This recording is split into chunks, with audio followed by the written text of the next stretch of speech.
storyteller who is actually so brilliant at seeing the story behind the story. She is my friend. I love her dearly. Will you please welcome Maggie Hemphill?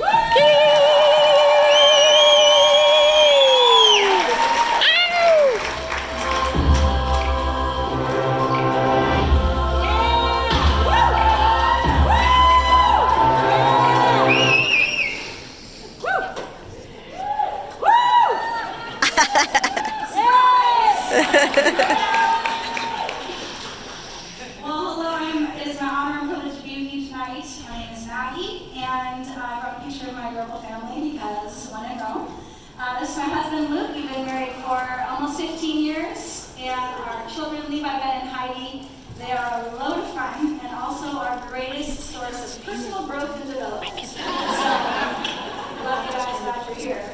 I'm just going to give you my top 3 things about me. Number 1. In any event, situation, or circumstance, my preferred beverage of choice is water. You don't even have to ask, I'll have water. The second is this: I am neither a night owl nor an early bird. I actually just like to sleep. So if any of you know of a bird that sleeps for half its life, you find me afterwards, that's my bird. And the last is that I have a seemingly obscure degree in ancient Near Eastern history. This is the civilizations in Mesopotamia, what is modern-day Iraq, and I cannot tell you how many times I have used that being a stay-at-home mom for the last 10 years. Nailed that one. Tonight I might nerd some of you out. A bit of a Bible nerd, but I am what I am, so I'm not apologizing. If you'd like to take notes, there's some space in your program, sort of towards the back. And I promise to pick up any of you who I dropped along the way with random history facts. So I would like you to picture with me an iceberg. There it is. I brought one in case you couldn't know if you didn't know what they look like. Isn't it beautiful? I think they're so beautiful. They're pristine ice just floating along the surface, but lurking down below is a mass twice its size or more, hidden and unseen. Did you know that as little as 1/8 of an iceberg can be visible above the surface? For you math people, that's 87% that is not seen. My kids are like, how do they float, Mom? I have no idea. It's amazing. I think that people are a lot like icebergs. We see only a tiny fraction of who they are, and underneath is this whole context they bring with them. Their whole world, their family of origin, their political and social structures. It's all hidden. We don't see it. Tonight I'm going to be talking about Paul, who is a man, if any, is an iceberg. Okay? We see only a tiny percent of who he is from the letters in the New Testament. We need to look at him and see all of the hidden and unseen things. His context, his historical background, his family that he grew up in, the town that he grew up in. All of those things provide weight and mass to his life. And if we look at them tonight, we're going to be able to see and understand why his encounter with Jesus was so profound.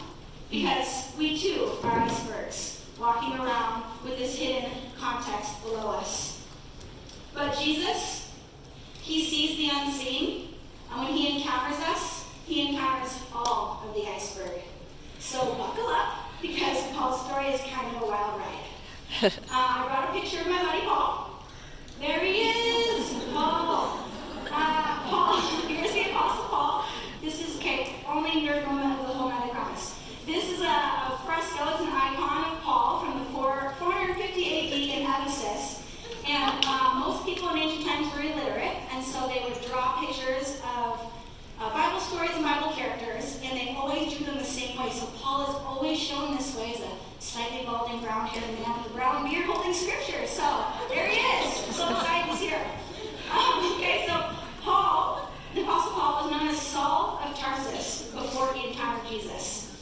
He also became an apostle after Jesus' death and resurrection, so he's kind of like a latecomer. Like he didn't witness all the miracles, and that didn't move him at all.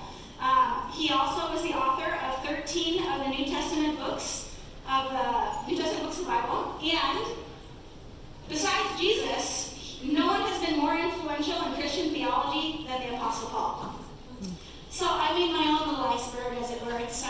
very structural looking. And so we're going to look at Paul's unseen world from the bottom up. We're going to start with the world that he was born into.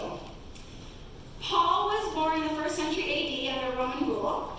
I brought a map so that you can see what that looks like. Rome ruled all of the areas that were touching the Mediterranean Sea and kind of outward. Roman rule meant that there was peace throughout all of the territories. They called Pax Romana. This is their big thing. They had a huge military force, both Navy and by land, Army. And they, as a result of this, made a system of well-maintained roads which made traveling by land easy for the first time. In ancient times, most people traveled by boats. This was kind of a big deal. The second thing is that Rome exported its culture to all of its empire. They were a polytheistic culture, which meant that they worshiped multiple gods, and they also deified their rulers. The Caesars and emperors, they were seen as gods, and they were due worship. So the Jews kind of have a weird, awkward place there because they know the one true God. And they have this kind of loophole that they agreed to pray for Caesar to their own God, but they were not going to be worshiping Caesar as God, and they allowed it. And so the Jews were excluded from the Roman cult celebrations. They had all these things where they would worship and bring food. And so, little loophole there. One thing I do want to say about religion in ancient times is that it's not really like what we think of it today. Today, when we think about someone who practices a religion or who is religious, we think of them having a set of religious things that they do some of the time. It's exclusive, it's not for everybody. But in ancient times, there wasn't this distinction. Everyone was religious, everyone was a religion, and it affected every part of them. It affected everything down to what they would eat and what they would wear. So there's this difference between how we view religion now and how we view it in ancient times. So zooming in a little closer, we're going to look at Saul's town. Saul was from the town of Tarsus in Cilicia. This is Asia Minor in ancient times, or modern-day Turkey. What was cool about Tarsus was where it was located. So it was along the major east-west trade routes, which made it a really important city. It was a bustling metropolis. It was where all the industry was happening. If you're from here, it's like Seattle. That's where all the culture is happening. That's where all the industry is happening. That's where all the ethnic communities are. It was a multi-ethnic and cosmopolitan area.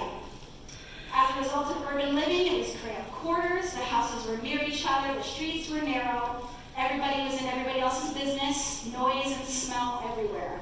So this kind of sets the picture that Saul wasn't like a country bumpkin, you know. He was like a city boy. He had grit, and he had access to all sorts of ideas and philosophies of the time, living in a city that was as metropolitan as Tarsus was. So zooming in a little closer, we look at Saul's family. Saul's family were Jews. They were of the Pharisee sect, and this is probably the most important fact about them, that they were Jews. Pharisees were the strictest rule-following sect of Judaism. They were obsessed with purity. They were focused on what they could do, and they held on tight to this idea of Israel being God's people. We kind of see this as a really regimented routine life. They had spiritual practices that they did every day, morning and night. They prayed, they fasted, they read scripture. And this is the family that Saul grew up in. We also know that Saul's family were tent makers by trade. So they made their living selling tents, and this looked like goat hair. They would weave it together. These were structures that could be taken up and put down. And selling tents in a city like Tarsus would have been tents to everyone, not just Jewish people. So I imagine that as Paul is apprenticing to his dad, that he had people coming in and out of his shop that were from all sorts of places all over the world. We also know that Saul wasn't an only child. I don't know why this surprises people. It surprised me too, and I was like, oh yeah. In Acts 23, it says that it was Saul's sister's son who uncovered a plot against him and warned him. So at the very least, we know he had a sister who had a child, so he has a nephew, but I imagine he probably had lots of siblings. So this so far has been Paul's unseen world, the part that's hidden below, the part that we don't see. He comes from a family, he learned to trade, he lived in a metropolitan area. So giving him access to all sorts of information, these are the things that give context to his life for the part that will show up top. And here's what we see, the part on top, from the scriptures. The first is that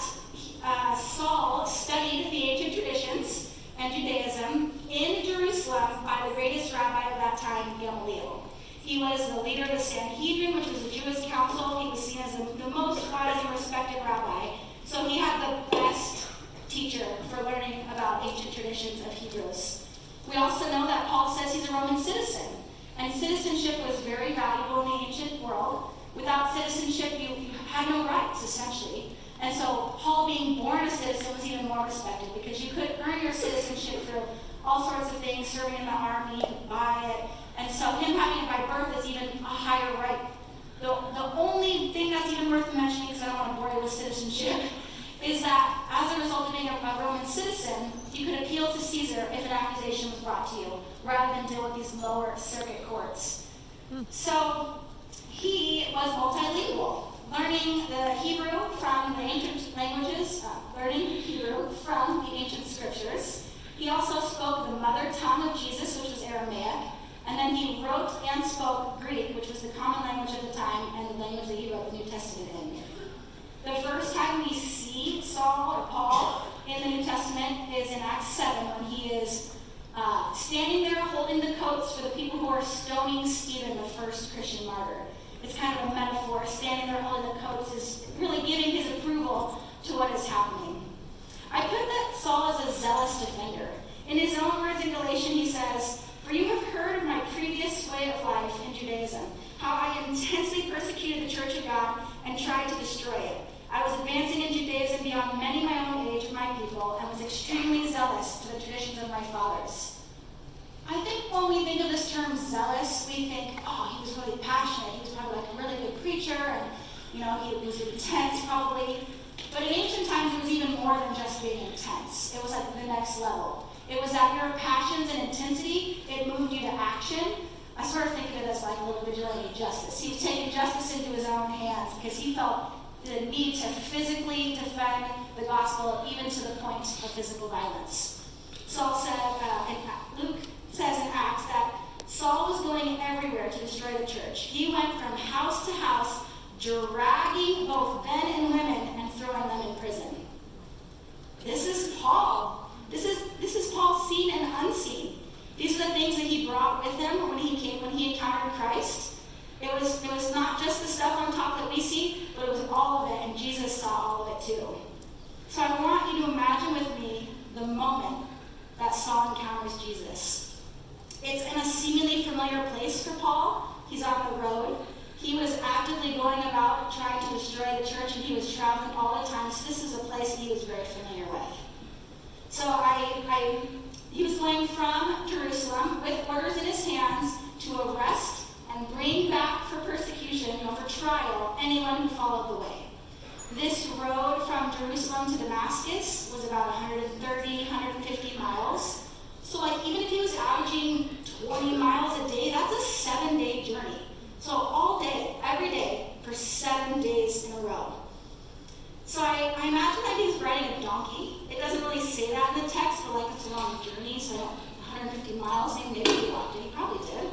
But I sort of picture him with the hooves, monotonous plodding, as he's an easy rhythm of riding for hours on end.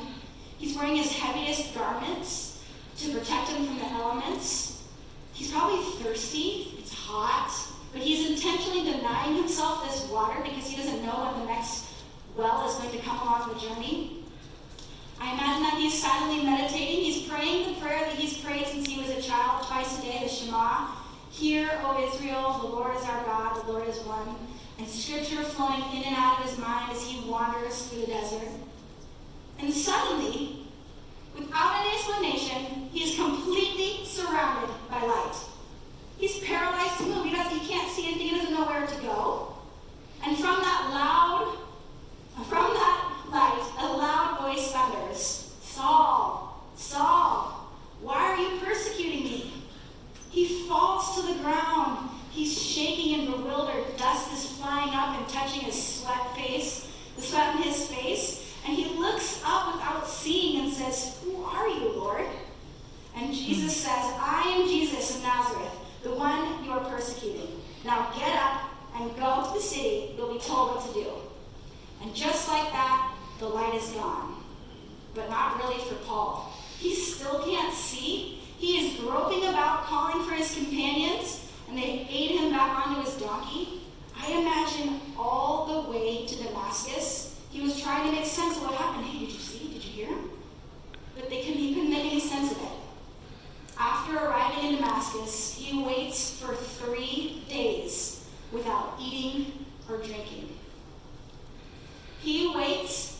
he knows how to be obedient. He's been obedient his whole life. And the light told him to wait, and so he waits.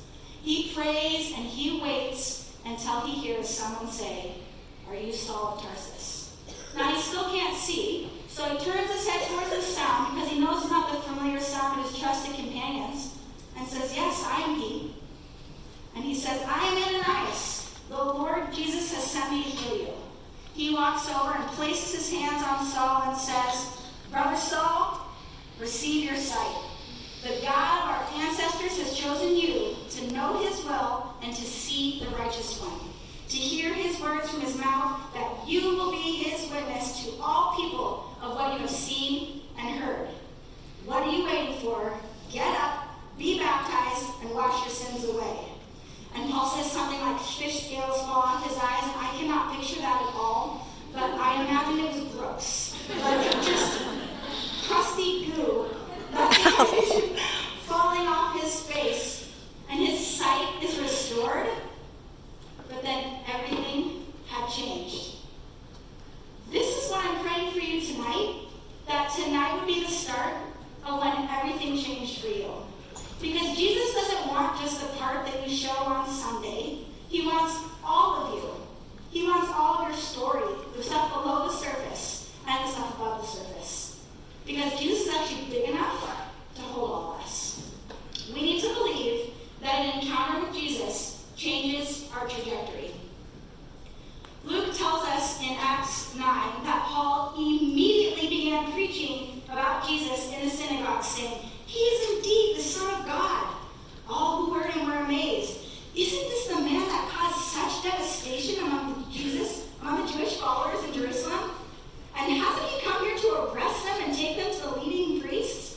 Saul's preaching became more and more powerful, that the Jews in Damascus could not refute that Jesus was indeed the Messiah. What? He was just persecuting them, and now he's proclaiming.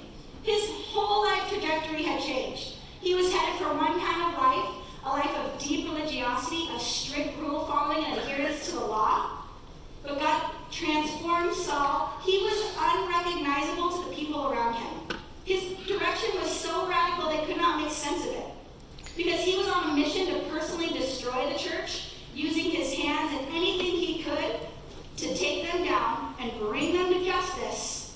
But instead, he spent the rest of his life preaching the gospel all around the ancient world, training up disciples, and rather than taking people to jail, he spent time in jail for obeying the call that Jesus had in his life. Yeah. That's transformation. Yeah. That's what happens when we encounter. When we encounter Jesus, we learn a new way to be human, the way that we were created to live. You get to see how your story fits into God's great story. And you get to live into who you are and who you're meant to be. And we have to believe that an encounter with Jesus reveals who we are meant to be.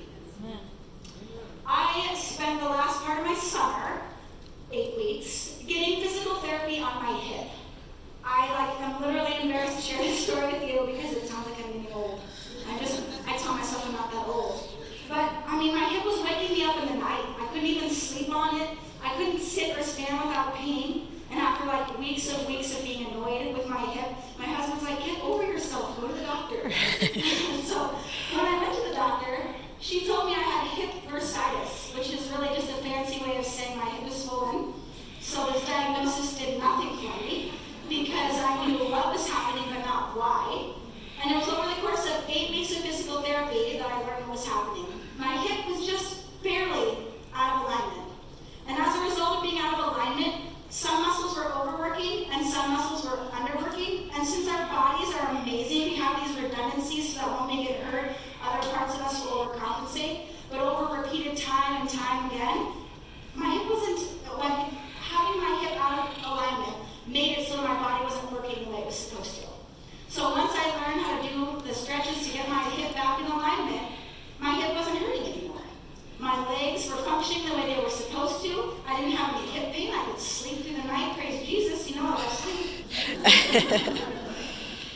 This is what happens when we align ourselves with God. An encounter with Jesus shows us